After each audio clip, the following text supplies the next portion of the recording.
Pues vamos a hacer esta tarde una reflexión de discernimiento sobre el tema de la gracia. Esta mañana lo hemos visto desde el punto de vista bíblico, predicando así proféticamente, según los textos evangélicos. Habéis hecho también vuestra reflexión y vuestra propia oración, y esta tarde lo que nos interesa es puntualizar un poco el tema de la gracia, que de otra manera lo llamamos también justificación por la fe, es lo mismo, justificación por la fe o tema de la gracia, del señorío absoluto de la gracia en nuestras vidas, es un término sinónimo. Lo titulo La justificación por la fe, fundamento de la vida, porque ahí en la pequeña introducción, en letra así un poquito más bastardilla, digo que teóricamente, todos los cristianos tenemos muy claro que lo que nos justifica delante de Dios es la gracia. Y de vez en cuando también de una manera puntual, sobre todo cuando celebramos el sacramento de la penitencia, nos damos cuenta también de que estamos en la gracia, o sea que yo voy por medio de la Iglesia, por medio del ministro cualificado, voy a entregarle mis pecados y mis miserias, y a cambio a mí se me da la gracia sin que haya por mi parte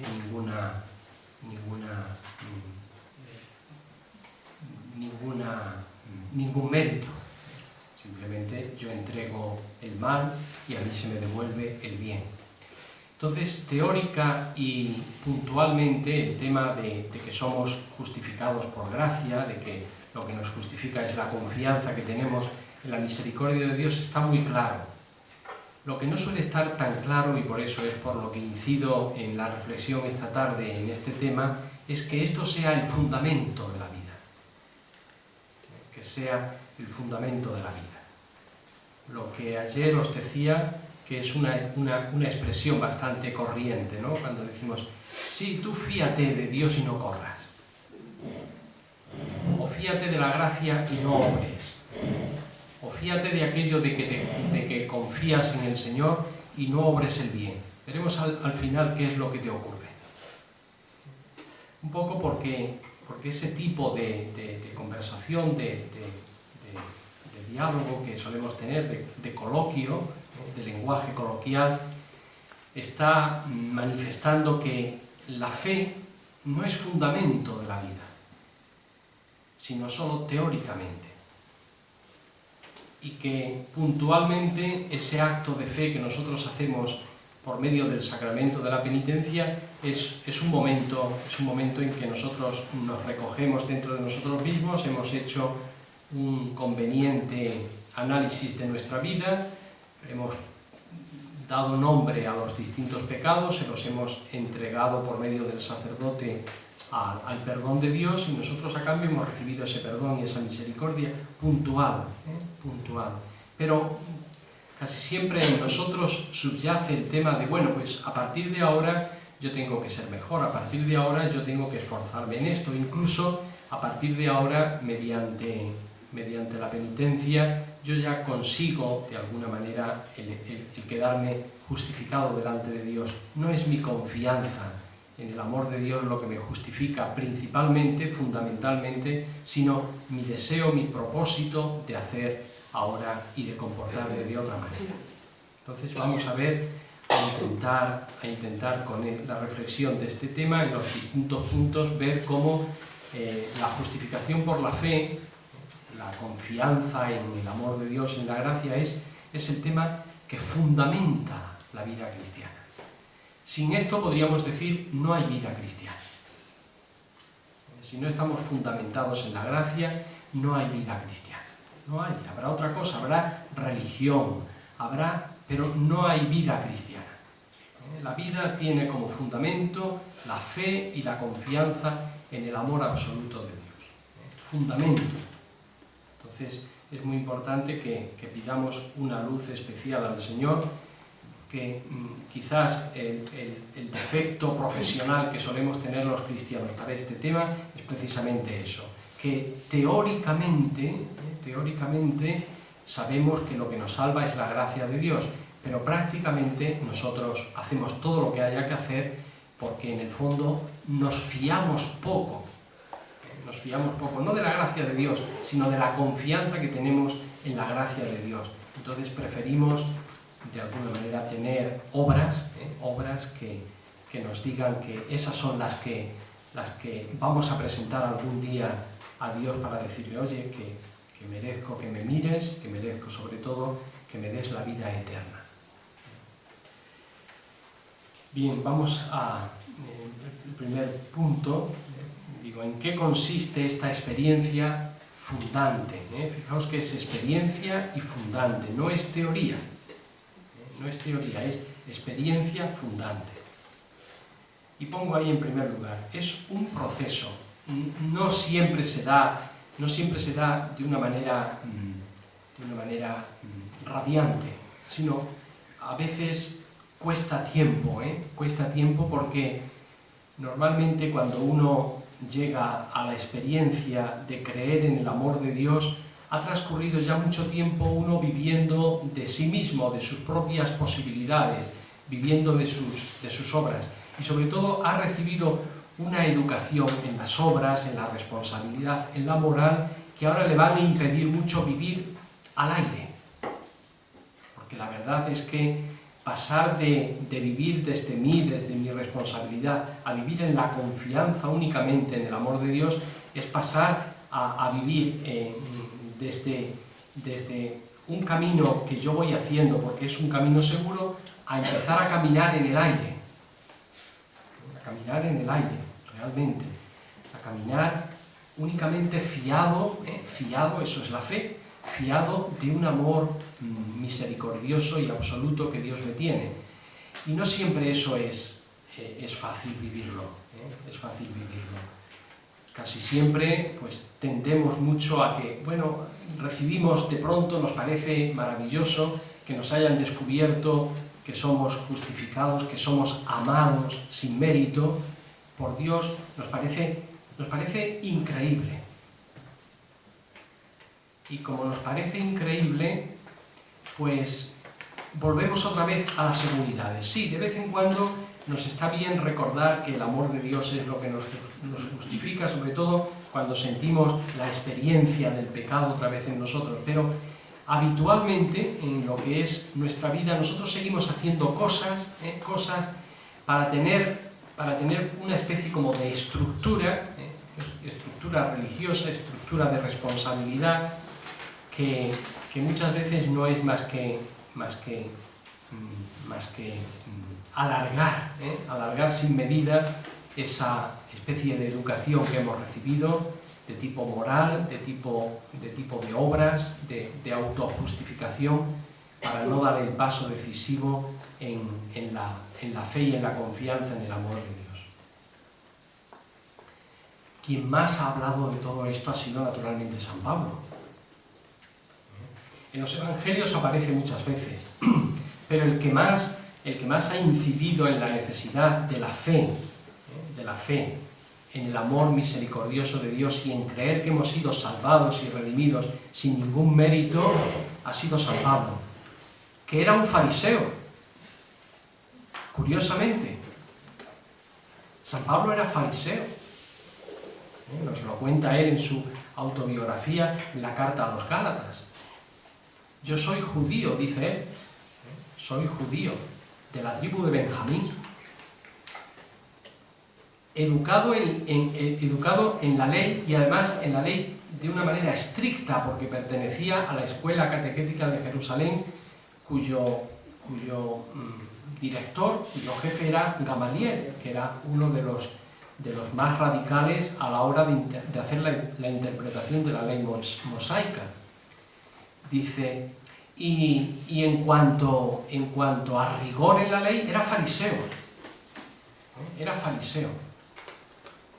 Y nos dice, pero cuando Dios se dignó revelarme a su Hijo Jesucristo, dejé todo aquello y todo eso lo estimo ahora basura.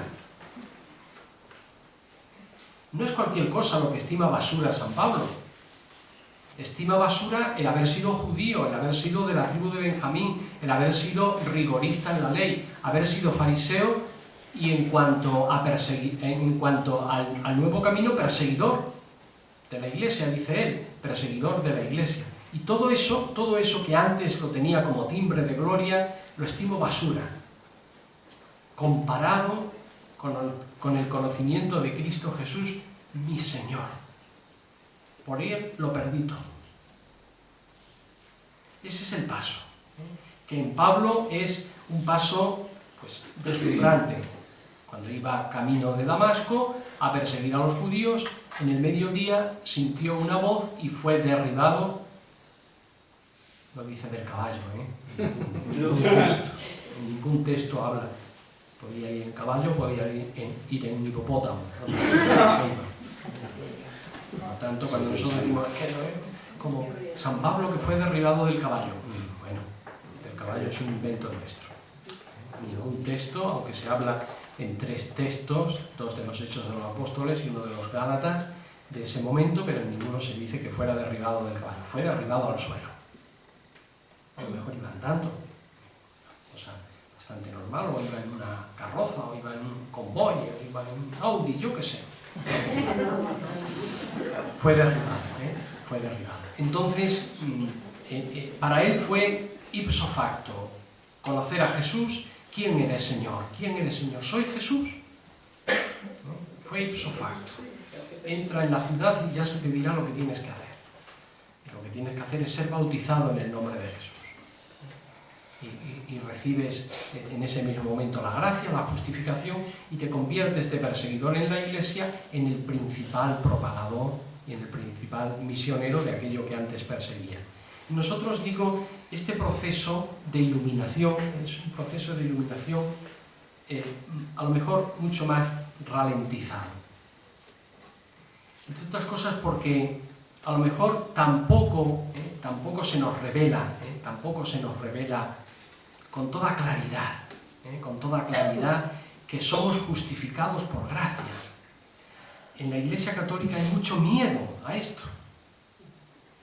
Hay mucho miedo a decir que somos justificados por gracia. Quizás siempre por un afán de no caer en el protestantismo, de no caer en ciertos caminos, pues siempre andamos ahí. Bueno, es la fe y las obras, es la fe y las obras, es la fe y la responsabilidad. No, el fundamento es la fe. El fundamento es la fe. Y como no siempre se predica esto, necesitamos paulatinamente ir descubriendo procesualmente lo que es la justificación por la fe. Lo que es la justificación por la fe. El texto radiante de la carta a los romanos, ¿no? Al comienzo del capítulo 8 de la carta a los romanos. Ya no pesa, por tanto, condenación alguna sobre los que viven en Cristo Jesús. Radiante. No hay condenación ninguna sobre aquellos que viven en Cristo Jesús. Vivir en Cristo Jesús no es vivir santos, vivir ya sin pecado, no es vivir porque han sido injertados en Cristo. Han sido injertados en Cristo. Esto es muy importante, darnos cuenta del valor que tiene el bautismo. Hemos sido injertados en Cristo, precisamente porque nosotros éramos árboles dañados, árboles malos. Dice Jesús, ningún árbol dañado puede dar fruto bueno. Eso es lo que ayer intentábamos ver, cómo todas nuestras acciones, todas nuestras obras están contaminadas de orgullo, de egoísmo, de autosuficiencia, de querer aparentar, de que se vean. Son obras buenas, pero dañadas por el tremendo fariseísmo que arrastramos, ¿no? Entonces, ¿qué es lo que ha hecho el bautismo? El bautismo nos ha injertado en una raíz buena, que es la raíz de ser Cristo Jesús. Y entonces, a partir de Cristo Jesús, nuestras obras ya son buenas. Ya no son obras dañadas. Naturalmente, tendremos siempre que estar ojo a visor para ver si lo que estamos haciendo proviene de Cristo Jesús o proviene de nuestras ganas. la mejor expresión quizás es la que en el Evangelio, me parece que es el Evangelio de San Juan, no recuerdo ahora el texto, o no, en una de las cartas de San Juan, la primera carta de San Juan dice, lo que deseo ahora es que viváis una vida en Cristo, una vida de fe en Cristo, y dice, en griego dice una palabra que a nosotros nos suena, una fe energúmena. ¿Qué decimos a una persona energúmena? A una persona que está fuera de sí, ¿no? Bueno, pues eso es lo que, creo que es San Pablo, bueno, es lo que dice. Deseo para vosotros una fe energúmena mediante la caridad. Es decir, una fe que salga de sí en obras de caridad. Pero esas obras de caridad ya no son nuestros buenos deseos, nuestras buenas intenciones, lo que nosotros hacemos de nosotros mismos, las ganas que tenemos de manifestar, sino que es el Espíritu Santo infundido en nuestro corazón. El amor de Dios derramado en nuestro corazón que se manifiesta ahora en obras de amor de Dios, no de amor nuestro, que están siempre contaminadas, sino en obras de amor de Dios puro, amor de Dios puro, porque ya la raíz nuestra es raíz buena. Hemos sido por el bautismo injertados en una nueva raíz. Teníamos una raíz dañada, la raíz de Adán, y a partir del bautismo hemos sido injertados en un tronco nuevo, en un árbol nuevo, con savia nueva, que es la que discurre por todas nuestras obras y por todos nuestros miembros, que es la savia nueva de Jesucristo, en quien hemos sido injertados. Y entonces, ya digo, es un proceso, tenemos que admitirlo así. Hay algunas personas que reciben una iluminación de esta buena noticia al estilo de Pablo. Yo he conocido a algunas personas a las que se han sentido como deslumbradas. Ay, yo que tanto miedo tenía y que tanto me preocupaba por las obras buenas, por tener una conducta moral íntegra, y ahora de pronto me dicen que no, lo que vale es la confianza en Jesús. Eso es lo que vale. Es un verdadero milagro, es un verdadero resplandor el que ocurre. Queda uno derribado, pero en la mayoría si el camino de ida se hace bien, es un proceso gradual de iluminación. En primer lugar, por eso de esto hablábamos el tema, empezando ayer con la experiencia del pecado, en primer lugar, de iluminación de la fuerza del pecado en mi vida. No solamente del pecado, sino de la fuerza que tiene el pecado en mi vida, que me hace llegar a la conclusión de que nunca podré autojustificarme. Esa es la conclusión primera y la iluminación primera. Por más que haga, no podré nunca autojustificarme. El pecado en mí es una fuerza. Tiene poder sobre mí.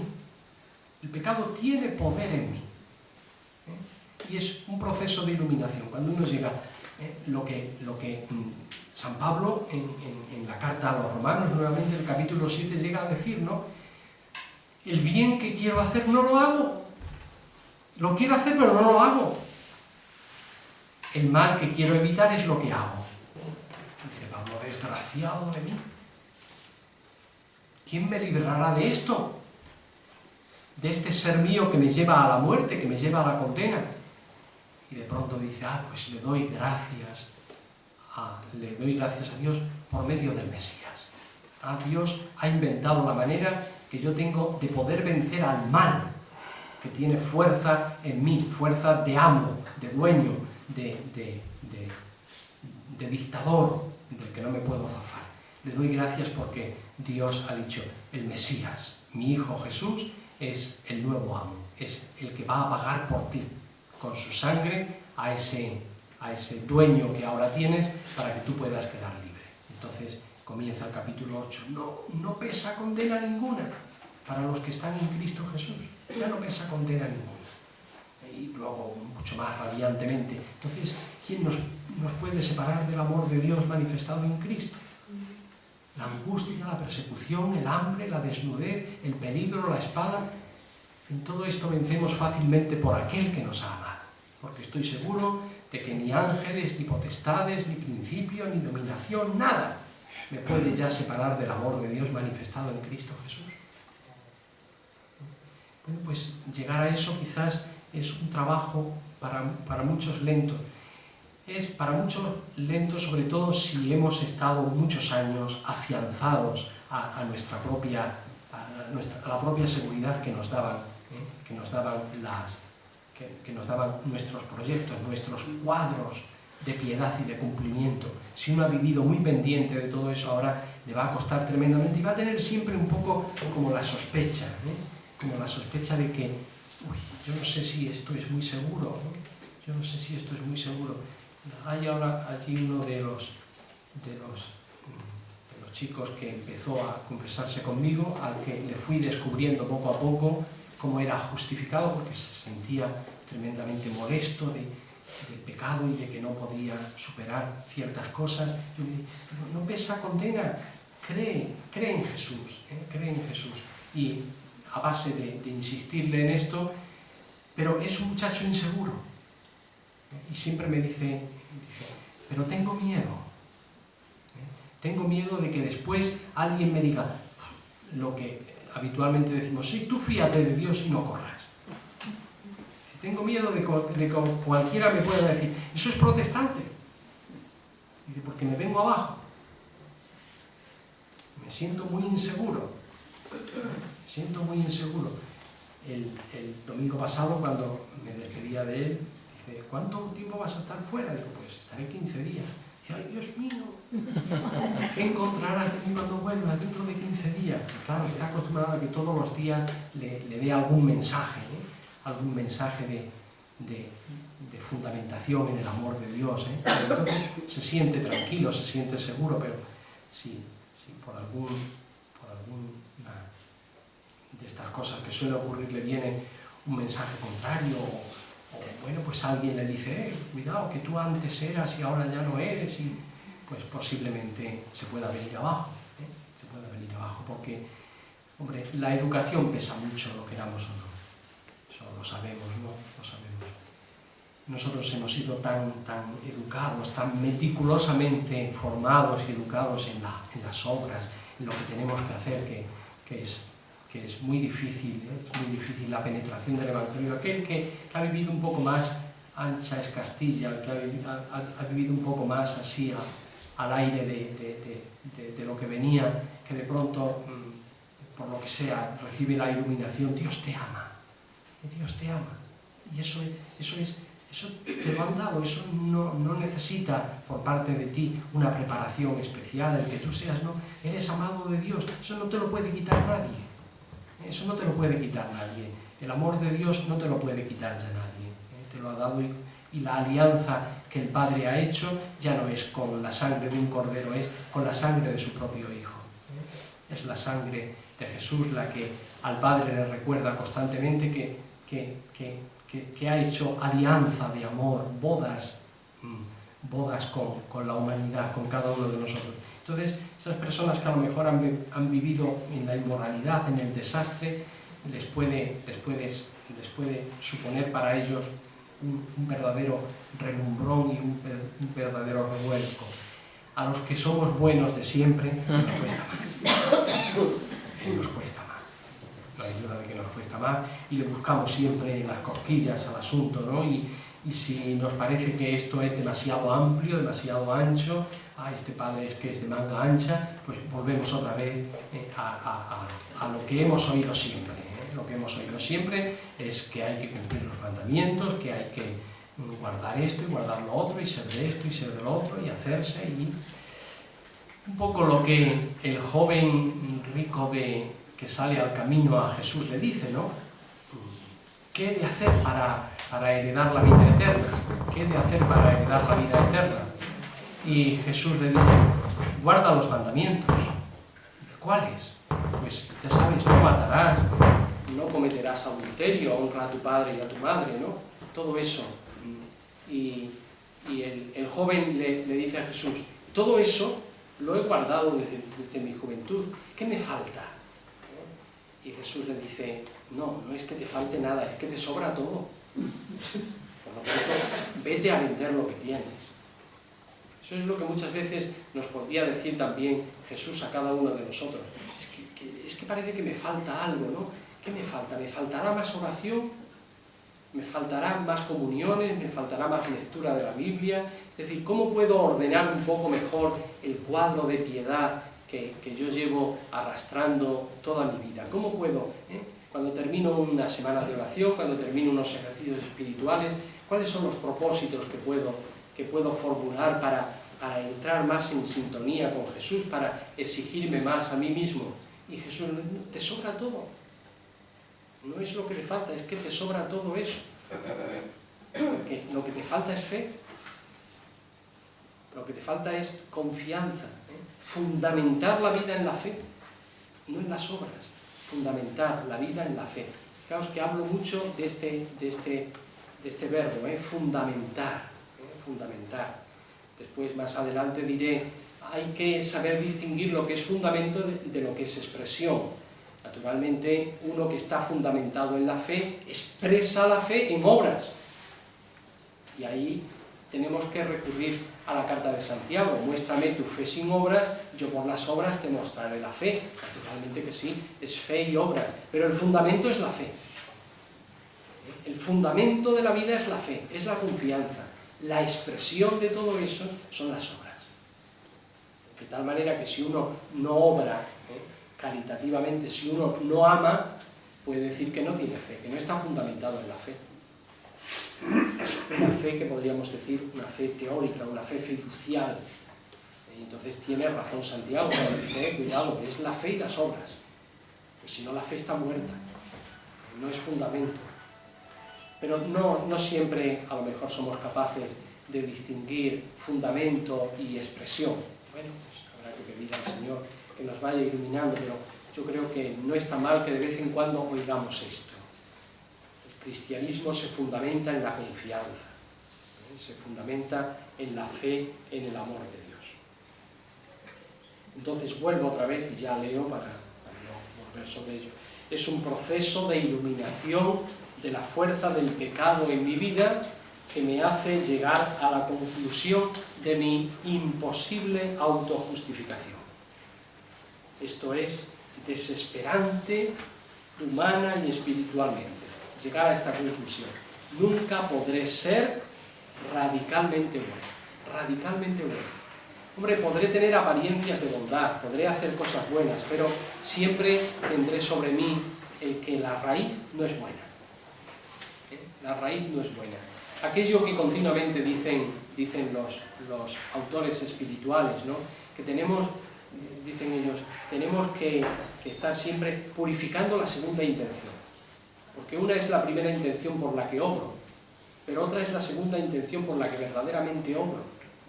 Hombre, que yo doy una limosna y la primera intención es socorrer, pero a lo mejor si me examino un poquito, veo que en ese dar limosna a un necesitado o a un pobre, también busco tranquilizar mi conciencia, por ejemplo. Porque estoy inquieto. O busco, pues no sé, el encontrarme diciendo, hombre, si estos grupos que no son de fe hacen obras buenas por los demás, los cristianos mucho más, tenemos que dar ejemplo, tenemos que decir que nuestra iglesia también hace obras de caridad. ¿Veis? Es siempre la segunda intención. Esa segunda intención, que es la que está a la base de nuestras obras, de la mayoría de nuestras obras, nuestros clásicos la llamaban la segunda intención que hay que estar siempre purificando. Pero la psicología del inconsciente nos ha hecho entrever que esa segunda intención es nuestro inconsciente. Yo conscientemente doy una limosna para remediar una necesidad, pero inconscientemente estoy también tratando de tranquilizar, porque algo en mi interior, un inconsciente en mi interior me está diciendo, si no, verás cómo te va a remorder la conciencia. Si pasas, tratarás de tranquilizar, de decir, que vaya Cáritas, que vaya esto, que vaya... pero en el fondo has sido egoísta. Como una vez alguien en una semana de oración, era en Loyola, decía, es verdad, el otro día, decía ella, el otro día me ocurrió a mí esto, y lo daba ella como testimonio de todo esto, ¿no? Dice, el otro día estaba en la cola del autobús y alguien me pidió el dinero que necesitaba para comprar el billete del autobús. Y yo le dije, no. Me monté en el autobús, dice, apenas arrancó el autobús y vi al hombre seguir en la cola, dije, he dejado en la cola a Jesucristo. Dice, lo sentí interiormente. He dejado en la cola a Jesucristo por 100 pesetas, podría, en aquel momento. Bien, démonos cuenta entonces de esto, ¿no? Es muy importante, porque San Juan de la Cruz ha comprendido de tal manera esto que llega a decir, un acto de amor puro, un acto de amor puro a Dios nos canoniza. Lo difícil que es un acto de amor puro. El santo que es muy purista, de los que están siempre buscando las vueltas y revueltas, llega a comprender, es que un acto de amor puro es Dios y su amor, mediante el Espíritu Santo, es el que a través de mí está amando. A través de mí, a través de mis gestos, a través de mis sentimientos, pero es Dios quien ama. Es el amor de Dios derramado en mi corazón, el que está amando. El que está amando. Y eso que nosotros a lo mejor lo hacemos puntualmente, a lo mejor uno no sabe cómo, y esto suele ocurrir, uno no sabe cómo, dice, hay que ver, si a mí me dicen que yo iba a actuar de esta manera hace 2 años, o 3 años, o 4 años, no lo hubiera creído. Aquí ha ocurrido algo, yo no sé lo que ha ocurrido, pero como estoy actuando yo ahora, en este caso, si me lo dicen a mí que voy a actuar así, hace 10 años o 15 años, hubiera dicho, no, imposible, yo no puedo actuar así. Yo no puedo actuar así. Esto en relación con el amor a los enemigos, en relación con las personas que nos caen mal, con esa inclinación que tenemos a la acepción de personas, lo queramos o no. Amamos, pero tenemos acepción de personas. Acepción de personas. El que podamos decir, ¿cómo puedo yo amar a esta persona? Imposible. Aquí ha ocurrido algo. Claro, ha ocurrido algo. Ha ocurrido el milagro de la gracia. Entonces, eso que nosotros nos damos cuenta de que ocurre puntualmente, deseamos, pedimos al Señor que sea fundamento de mi vida, que sea lo normal. Que sea lo normal. Aquello que cuenta también en su autobiografía Santa Teresa del Niño Jesús, ¿no? De aquella hermana que a ella le caía muy mal. Lo más normal, en una comunidad que haya quien nos caiga mal. No es para escandalizarnos de nosotros ni de nadie. Hay personas que por lo que sea nos caen mal. Por lo que sea. Y había una hermana que allí en el Carmelo de Lisieux, y cuenta ella y todo, dice, es que cuando la veía me entraban arcadas, me entraban ganas de vomitar, es lo que quiero decir. Dice, y un día esa hermana se paró delante de mí y me dijo, Sor Teresa, ¿qué tengo yo para que me quieras tanto? ¿Qué es lo que haría esta muchacha, que son 21 años los que tiene? ¿Qué es lo que haría? ¿Cómo tendría la fuerza del Señor para superar su propia alergia natural, que aquella otra hermana no percibía, no solamente que la aborrecía de forma natural, sino que incluso manifestaba para ella una predilección especial, un cariño especial hacia ella? Es la obra de la gracia. Es la obra de la gracia, es la confianza, porque en Santa Teresa del Niño Jesús no hay más que confianza, la fe fe incondicional en el amor del Padre, que lo hace todo, lo hace todo, lo hace todo, y entonces en esa confianza nosotros a lo mejor hubiéramos dado muchas vueltas. Lo primero que hubiéramos dicho es que es una persona horrible, y a lo mejor hubiéramos hablado con personas que tenemos más confianza y nos hubieran dicho, es verdad, si es que es irresistible. Pero ella no, ella dijo, mira, aquí tengo, le diría, posiblemente en su oración le diría a Dios, Padre, mira, aquí tienes una hija tuya, fulanita de tal, que no la aguanto. A ver cómo te las arreglas, porque yo la tengo que amar.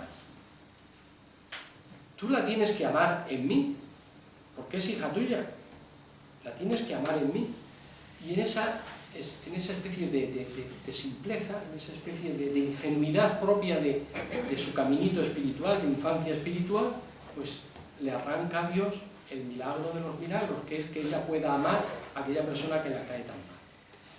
No solamente eso, Santa Teresa de Jesús, Santa Teresita del Niño Jesús, hay cosas que uno dice, es imposible que a los 21 años se pueda llegar a esta madurez de fe y de caridad, como es hermanarse con todos los condenados a muerte.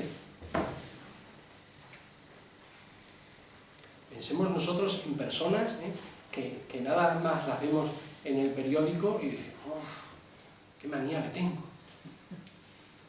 Porque es de esto, porque es de lo otro, porque es... Ella se hermana con todos de tal manera que se va enterando por las noticias, por el periódico, de quién está condenado a muerte, por ser criminal, porque ha hecho esto, porque ha hecho lo otro, y empieza a pedir por él y a hermanarse con él. A hermanarse con él. Eso no puede entenderse más que desde ahí, desde un amor que es el milagro de Dios, el milagro que Dios realiza en quien cree que a pesar y aún contando con el corazón cerrado, el corazón duro, el corazón egoísta, tú lo harás. Tú lo harás. Tú tienes que hacerlo. Lo malo es cuando no creemos, ya digo, ante una realidad de una persona que nos cae mal, intentamos racionalizar y razonar. Bueno, me cae mal por esto, y a lo mejor hasta tenemos razón, sí, pero no es que, el fundamento de la vida no es la razón, el fundamento de la vida es la confianza. El fundamento de la vida no es la razón, es la confianza, es la fe. Eso es lo que andamos buscando, la confianza, la fe como fundamento de la vida. Entonces le tengo que decir, Señor, mira, esto es, si me lo dejas a mí, es irremediable. Esto no hay quien lo cambie. Pero yo te lo doy a ti. A ver qué haces con ello, a ver cómo me transformas, a ver cómo me cambias. Algo podré hacer yo, pero principalmente eres tú el que lo tienes que hacer. Entonces, yo no pondré oposición, yo trataré todo lo que quieras, ¿no? Pero la obra primordial es tuya, es obra de gracia, es justificación por medio de la fe. Me llega entonces, una vez que he llegado a este convencimiento de que radicalmente yo no puedo autojustificarme, no puedo ser bueno, me llega entonces de forma nueva y como si la escuchara por primera vez, la buena noticia. ¿Cuál es la buena noticia? En Jesús, muerto y resucitado, Dios me ha justificado por gracia y me ha reconciliado con Él en su amor. Eso es, podríamos decir, esa es la entrada gratuita que Dios me da al cristianismo. No es primero tienes que hacer esto y esto, una serie de cosas que tienes que hacer para entrar en el cristianismo, como para entrar antiguamente en la acción católica, tienes que renunciar al baile, tienes que renunciar a no sé qué, no sé cuánto, y para entrar en la renovación carismática pues tienes que, no sé, cuantísimas cosas. No, para entrar en el cristianismo, ¿cómo? Había algún canto que hablaba de esto, ¿no? Parece que era... ¿Que volverás a hacer de nuevo? No, te regalo el primer sí, algo así, ¿no? Sí, era algo de esto. Te regalo el primer sí. El primer sí es un regalo de Dios. Todos los demás síes los tienes tú que ir dando, por la gracia de Dios. Pero el primer regalo, la primera invitación, la entrada, dichosos los invitados a la cena del Señor. Somos invitados Y por eso comenzamos siempre la Eucaristía reconociendo nuestros pecados. Aquí nadie tiene derecho a estar. Ese es el reconocimiento de los pecados. ¿Por qué empezamos así, a reconocer nuestros pecados? Pues para caer en la cuenta. Aquí estamos todos invitados, estamos por invitación. Estamos por invitación. Aquí nadie es más digno que nadie.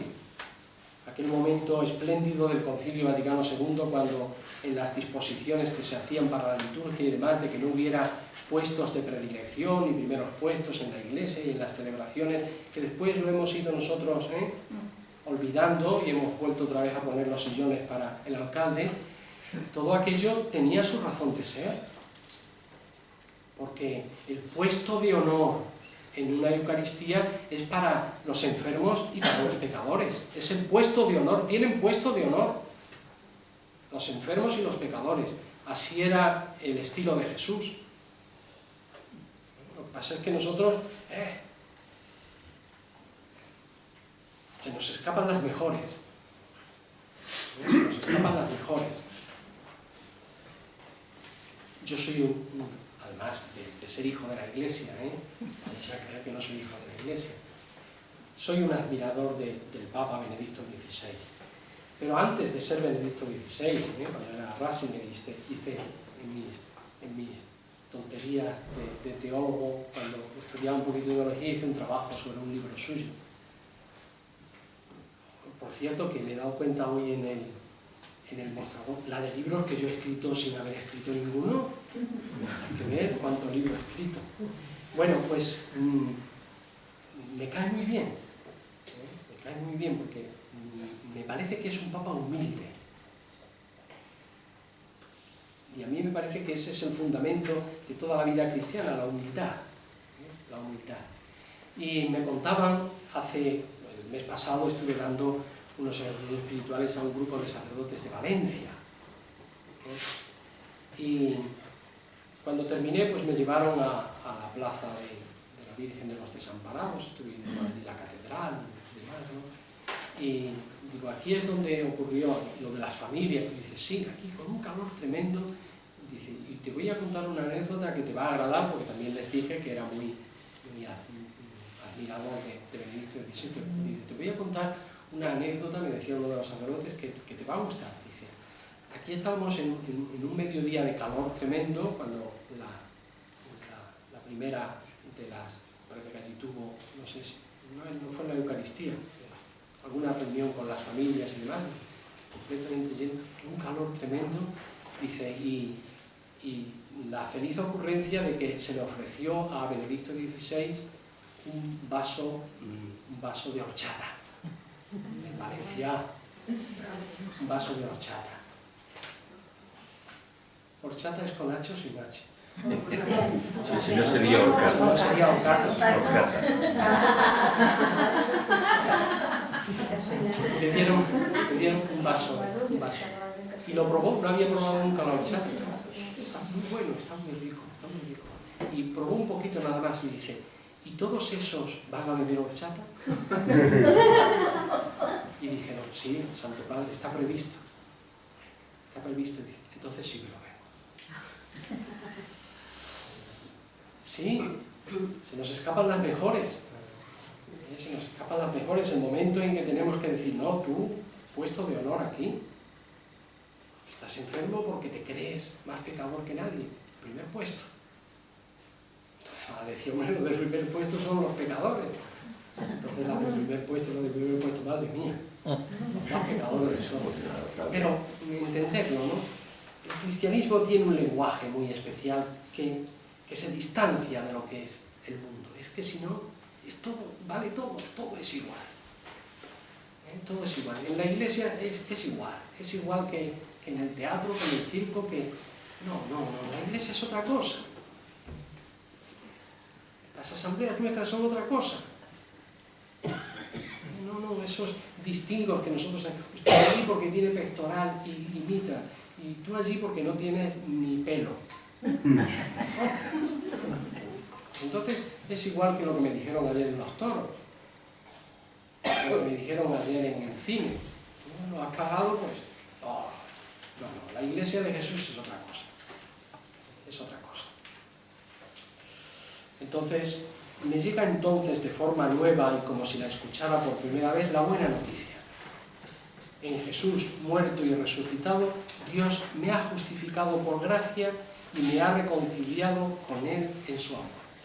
Esa es la entrada. La entrada que todos tenemos. ¿Tú qué entrada tienes? Que Jesús ha muerto por mí. Ah, muy bien.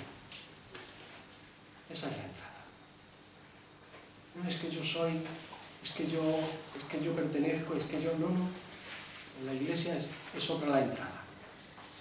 La entrada es, no, es que el Hijo de Dios ha muerto por mí. Ah, pues fíjate. Pues ya valdrás tú, ¿no? No, el que vale es Él. El que vale es Él, yo no valgo nada. Eso es lo gordo, que ha muerto por mí cuando nadie daba ni 2 reales por mí. Comienza la lucha de cada instante. Tengo que renunciar, desapropiarme de todas mis obras buenas. E incluso de las malas. Como le ocurría a Jesús, como le ocurría a Pedro en el capítulo 13. No me lavarás los pies jamás, ya me lavaré yo. No renuncia a tu posibilidad y a tus obras malas. Ha dicho Jesús, dame tu suciedad, que ya veré qué hago con ella. Me la voy a quedar más limpia que el mejor detergente del mundo, por medio de mi sangre. Por medio de mi sangre. Fijaos, una expresión muy corriente, muy corriente. Es que me voy a presentar delante de Dios con las manos vacías. Cuántas veces lo decimos, ¿no? Me voy a presentar con las manos vacías. Era la célebre película de Balarrasa, ¿no? La célebre película de Balarrasa, aquel accidente que tiene una de sus hermanas, ¿no? Y que está diciendo siempre, ¡ay, mis manos! Y sí, tu mano es lo único que ha quedado bien del accidente, no, pero es que mis manos están vacías. Esa especie de mensaje se nos ha quedado mucho a los cristianos del tiempo de Balarrasa. Fernando Fernández Gómez, que ya murió. Su mujer no ha muerto todavía, doña María Dolores Pradera.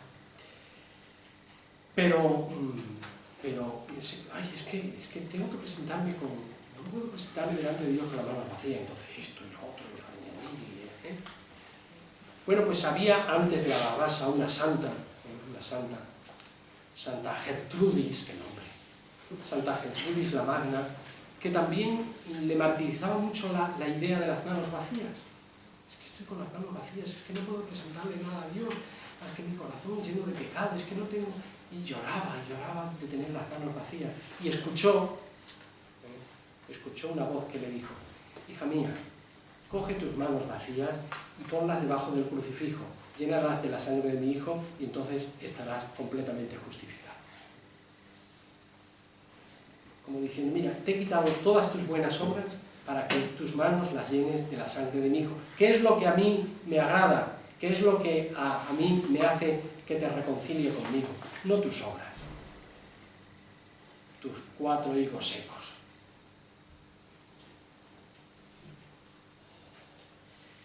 Comienza la lucha de cada instante. Tengo que renunciar, desapropiarme de todas mis obras buenas. Desapropiarme significa, tengo que hacer obras buenas, pero es Dios quien las realiza. Lo dice Jesús muy bien, Primero, me vuelva a asustar. Lo dice Jesús, no está funcionando, no vayas a creer que está funcionando, no está funcionando para nada, ya me doy cuenta. Entonces, lo dice Jesús muy bien en el Sermón de la Montaña, lo dice perfectamente, porque dice al principio, no seáis, cuando habla de la oración, del ayuno y de la limosna, dice, no seáis como los hipócritas, que todo lo hacen para ser vistos. No, cuando ayunes, que no sepa tú, cuando ayunes, que te perfumes la cabeza, para que tu ayuno lo note el Padre, y nada más. Y cuando des limosna, que tu izquierda no sepa lo que hace tu derecha. Y cuando ores, ora en secreto a tu Padre, que mira en lo escondido y te recompensará. Y a continuación dice Jesús, que vean vuestras buenas obras. Diciendo, pero si no podemos manifestar nuestras buenas obras, lo dice Jesús, que vean vuestras buenas obras y glorifiquen al Padre. Que no os glorifiquen a vosotros, que glorifiquen al Padre, que os puedan decir, oye, ¿de dónde te salen a ti esas obras buenas? ¿Por qué haces esto? ¿Por qué haces lo otro? No, es Dios el que lo está haciendo yo, pobre de mí. Si yo te dijera lo que estoy pensando, lo que estoy sintiendo y lo que... No sé qué es lo que pasa, lo está haciendo Dios. Y glorifiquen al Padre que está en el cielo. Es un cambio tan tremendo, ¿verdad? Pero por todo esto es por lo que merece la pena el cristianismo. Porque entonces comprendemos qué suertaza la de vivir en la vida cristiana. Qué regalazo vivir en la vida cristiana. Lo otro, bueno, en cualquier religión, en cualquier grupo, se nos puede exigir, bueno, pues tienes que hacer esto, te dan lo primero un estatuto de obligaciones, ¿no? Pues tienes que hacer esto, y si no lo haces, pues fuera, ¿no? En el cristianismo es, deja que Dios lo haga. Deja que Dios lo haga. Cuando la renovación carismática era renovación carismática y no esto. No, perdonad. Siga habiendo algo de la renovación carismática. Decía, en una profecía decía una mujer de Sevilla, dice, la renovación carismática es algo tan hermoso, tan hermoso, tan hermoso, que aunque los hombres nos empeñemos no vamos a conseguir estropearla. Y bueno, en el intento estamos. No sé si al final lo conseguiremos o no lo conseguiremos, pero es verdad, al principio en la renovación carismática era el cotubillo, ¿no? Era la antífona que siempre estábamos diciendo, no, es Dios el que lo hace, no, sí es Dios. Por eso siempre comenzábamos con la oración, pedíamos por el predicador, pedíamos por el ministerio de música, pedimos por este, por el otro. Como le hemos pedido por el que arregla los micrófonos, pues así está, así nos va, claro, así nos va, mira que si ahora funciona. Bueno, entonces me abandono en fe a las manos de Dios. Y noto una paz misteriosa que permanece incluso cuando peco. Es una cosa casi que parece una locura, ¿no? Antes pecaba y desaparecía la paz que yo tenía. Ahora peco y sigo en paz. Una paz que está más allá de mis obras. Una paz que es transpsicológica, es una paz teologal, es la paz que conocen los corazones que se fían. Los corazones que se fían. Oh, la renovación carismática, qué oportunidad de gracia.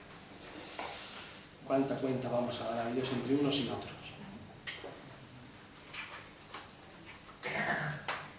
Como un niño que ofendió a su padre, pero que sabe leer, perdonará, corre,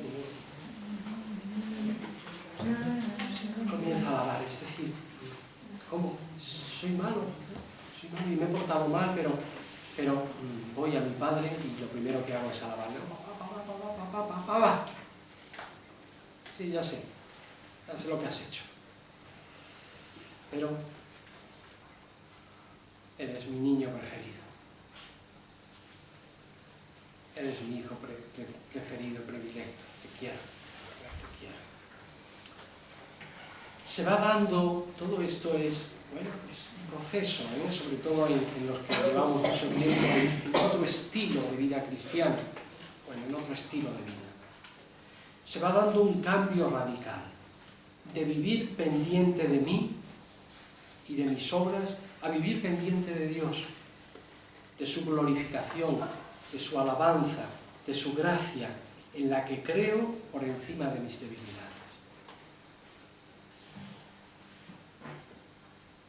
Por fin hago una nueva síntesis entre la fe, ahí falta fe, en ese punto, falta la fe, cuidado, se lo dije a María cuando le mandé los papeles, digo, tienes que poner en tal sitio, tienes que poner fe.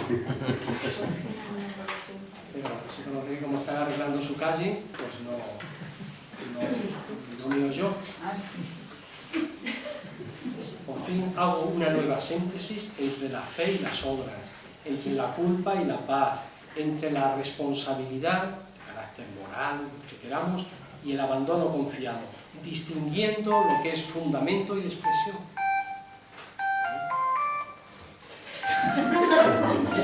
Hay días en que todo se confabula contra uno. Todo se confabula contra uno. A lo mejor para decirte que en Barcelona hace calor.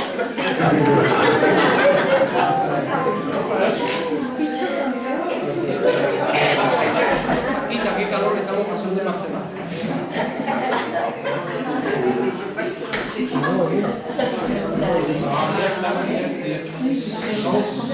Son como los recados de móviles cuando uno viene del AVE.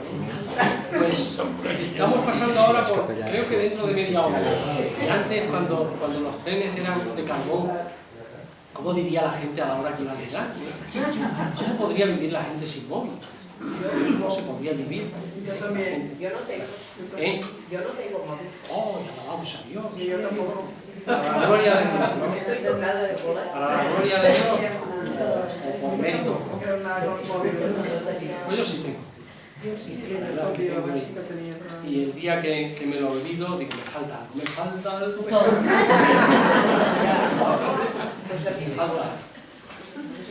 Seguro que hoy me avisan al móvil de alguna llamada urgente. No, nunca ocurre, pero bueno. Entonces, una nueva síntesis entre la fe y las obras, la culpa y la paz, la responsabilidad y el abandono confiado, distinguiendo lo que es fundamento y expresión. Punto 2. Los caminos de la providencia. Dios suele, lo pongo entre comillas, que no siempre lo hace, pero suele aprovechar circunstancias de nuestra historia para fundamentarnos en su amor gratuito y para que el que se gloríe en el Señor. Aprovecha el momento a que ha llegado la persona de no poder apoyarse en sí misma. Un poco lo que en estos días estamos haciendo y especialmente lo que hacíamos en el día de ayer. Al vernos radicalmente malos, radicalmente en pecado. Entonces, aprovecha ese momento a que ha llegado la persona sintiéndose culpable, con la conciencia de fallos irremediables, con una piedra de tropiezo insuperable. Uno dice, otra vez me vuelvo a tropezar otra vez en la misma piedra, y otra vez mi piedra de tropiezo. Pecados a destiempo cuando uno se veía mejor. Esto suele suceder mucho a personas que, uy, qué bien estoy ahora en el camino de la santidad y en el camino, y de pronto dice, uy, ¿cómo puede venir esto si esto es propio de 18 años? Ahora que tengo 50, ahora estas cosas, ¿no? Bueno, pues Dios puede aprovechar todo eso para colarse y decirnos, fundamenta tu vida en mi amor, no la fundamentes en ti mismo. Aprovecha incluso un determinado desorden y hasta un desastre moral que a la persona le desborda y salta a la confianza de su misericordia siempre fiel. ¿Qué puedo hacer? Si no hay una misericordia tuya, si no hay algo más grande que mi pecado y que mi desastre moral que estoy ahora viviendo, ¿qué me queda? La misma relación con Dios, cuando se vive desde el agradecimiento, tiene un momento de gran iluminación. ¿Por qué a mí? Esta es una pregunta que todo creyente adulto tiene que... ¿Por qué a mí? Si no nos hacemos esa pregunta, ¿por qué a mí?, posiblemente estamos cayendo en la autojustificación del fariseo. Te doy gracias porque no soy como los demás. Pero esa acción de gracias no es la acción de gracias del que se justifica por fe, sino del que se justifica por sus propias obras. Te doy gracias por no ser como los demás. No. ¿Por qué a mí? ¿Por qué a mí? aun a riesgo de alargarme un poquito, porque a mí siempre me trae a mí el recuerdo de San Francisco, ¿no? Porque un compañero suyo, siendo una vez de camino los dos, me preguntaban, ¿por qué a ti? ¿Por qué a ti? ¿Por qué a ti, Francisco? ¿Por qué a ti? Y le decía a San Francisco, hermano, ¿por qué me preguntas 3 veces por qué a ti? ¿Por qué a ti? ¿Por qué todo el mundo acude a ti? ¿Por qué todos van a ti? Ni eres listo, ni eres inteligente, ni eres atractivo, ni tienes don de palabra, ni eres... ¿Por qué todo el mundo acude a ti? Y le dice, ¿sabes por qué? ¿Por qué a mí? Porque de entre todos los pecadores de la tierra, de entre todos los criminales, de entre todos los ladrones de la tierra, Dios no ha encontrado uno peor que yo. Y para que se vea que una fuerza tal procede de Él y no es humana, me ha escogido. Que no tengo nada. Y que tengo muchísimas cosas contrarias y negativas. Pero me ha escogido Dios. ¿Ya sabes por qué? Mientras quede en nosotros, aunque sea una milésima, de pensar, hombre, algo bueno tendré para que Dios me haya escogido, lo hemos destruido, lo hemos roto. Dios, esta mañana hablábamos de los que se han alejado, de los que están lejos, y nosotros estamos cerca, que cosquilleo. Los que estamos cerca de Dios y los que están lejos,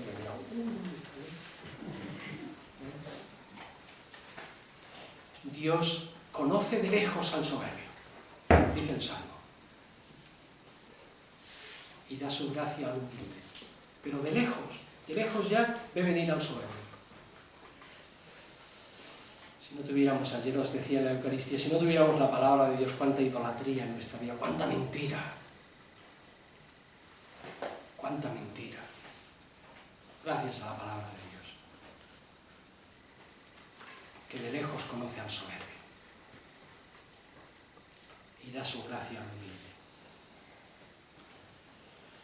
La persona recobra la infancia, deja de tener la última palabra sobre sí mismo y deja todo juicio a Dios.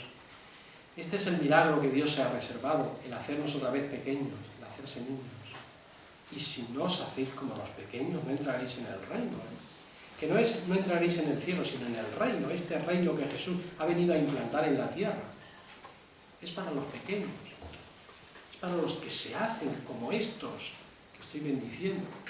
Si no, no entran en el reino de los cielos. Porque claro, esto es trastocar todos nuestros esquemas mentales y todas nuestras razones arduamente esgrimidas, y llegar a decir, no tengo más que mi Padre, no tengo más que el amor de mi Padre. Ese es el milagro que se ha reservado Dios para el final, volver a hacernos niños, volver a la infancia espiritual, reconquistada, recobrada. Allí en el convento que estoy, no digo cuál es su nombre, aprende uno mucho porque está con un buen grupo de mayores, ¿no? Y es curioso, hay un fraile mayor de 91 años, que tiene una salud de hierro. Todos los días se recorre 10, 15 kilómetros, ¿no? Se va a los pueblos vecinos y va a los súper a comprar chucherías y todo. No tomo más que una pastilla, una sola pastilla. Los demás que empiezan por la mañana, yo tomo 21, pues yo tomo 22, pues yo tomo 20, y a mediodía no sé cuántas, yo no tomo más que una. ¿Y no la toma? Cuando se la lleva el enfermero le dice, es usted muy gentil, pero no la quiero. Castellano de estos, férreos. Sin embargo hay otro que es mucho más, pero está más enfermo, más deteriorado, y toda su vida fue un niño y ahora es mucho más niño, ¿no? Y a este mayor se le llevan los diablos, ¿no? Cuando este otro dice, pues tengo que ir en el tacatá, pues me tienen que poner los pañales, pues a ver si ya está mi papilla. Y el otro, hijo, pareces un niño pequeño, volvemos otra vez a ser bebés. Dios no te da la vergüenza con el tacatá, con los pañales, uno aprende, verdaderamente a todo esto hemos sido, y ahora tenemos que recuperar. Nos tiene que dar el Señor una infancia recuperada, la confianza, la confianza. Eso lo dice muy bien a Pedro: cuando eras joven, tú mismo te ceñías, y cuando seas viejo, otro te ceñirá. Eso que se refiere naturalmente a lo fisiológico, cuando nos ponemos en manos de alguien que nos tiene que asistir, nos tiene que hacer de todo, pero es también mucho a lo espiritual. Esas personas que han sido muy voluntariosas, que han querido hacer su vida y han intentado el perfeccionismo y llega un momento en que Dios les cambia. Hay otros que se empeñan y hasta el final mueren con las botas puestas, que debe ser una manera bastante molesta de morirse. Entonces, esta infancia recobrada, ¿no? Nace una libertad interior insospechada. Más allá de autonomía, más allá de culpa, más allá de responsabilidad, es el vivir ante la mirada amorosa de Dios. Esa libertad de la que habla Pablo. Lo de menos, dice Pablo, lo de menos es que me juzguéis vosotros. Ni que me juzguen a mí. Ni siquiera yo soy buen juez en mi propia causa. Es verdad que mi conciencia no me condena de nada, pero no por eso me siento justificado. Mi único juez es el Señor. ¡Uy, qué libertad!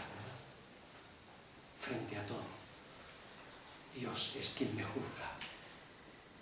¡Qué libertad!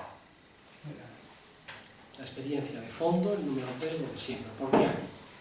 Ya no es una pregunta curiosa o pretenciosa, sino agradecimiento de fe, que no, ahí falta el no, también se lo dije a María y yo lo repitió. El último párrafo, experiencia de fondo, porque a mí ya no es una pregunta curiosa, sino agradecimiento de fe que no necesita respuesta, sino alabanza. Y ahí os pongo después un esquema para la celebración del sacramento de la penitencia, del sacramento de la reconciliación, para hacerlo bien por lo menos una vez en la vida, hacerlo bien. Si lo vais leyendo os daréis cuenta de que es facilito, pero al mismo tiempo es una cosa que vale la pena que alguna vez cuando nos planteamos el sacramento de la reconciliación lo hagamos con un esquema como este o parecido. Y al hablar de esto, pues mirad, me estáis diciendo algunas, mira que tengo que hablar contigo, pues un minuto ya sé yo lo que son. Que me tengo que confesar que esto y todo. No es un problema más que matemático. Si tenemos 4 días, tenemos 4 días. Y si dentro de esos 4 días tenemos 1 hora para este menester, pues posiblemente haya quien no pueda venir a hablar conmigo, ni entrevistarse, ni recibir el sacramento de la reconciliación, pero es una cuestión matemática. Es evidente, no es una cuestión de que voy dejando, que no hago caso, que no. Es una cuestión de tenemos el tiempo que tenemos y nada más. El día que a lo mejor hagamos 1 año, desde una semana de oración, 1 año de oración, pues a lo mejor hay más tiempo, pero ahora es el tiempo que tenemos. Por lo tanto, podéis ir diciéndomelo, recordándomelo, y yo iré diciendo, mira, a tal hora nos vemos en tal sitio y tenemos la entrevista. Y quien no le llegue, pues no le llega. No hay más. No hay más. Hoy, en principio, iban a empezar, no sé qué han hecho las servidoras, iban a empezar los grupos de intercesión. Entonces, no hay tiempo. Que no hay tiempo de... A las 7 está la misa, hay la misa. Pero a lo mejor después de la cena. Por pensar en mí también. No hay tiempo. Yo sí tengo que tener tiempo extra. Hombre. Es una cuestión matemática. No hay tiempo, pues no hay tiempo. No somos Dios, que tiene la eternidad entera. Hay que ser humilde y decir, mira, no hay más. No hay más que lo que tengo. Yo he pensado que a las 7 a la misa.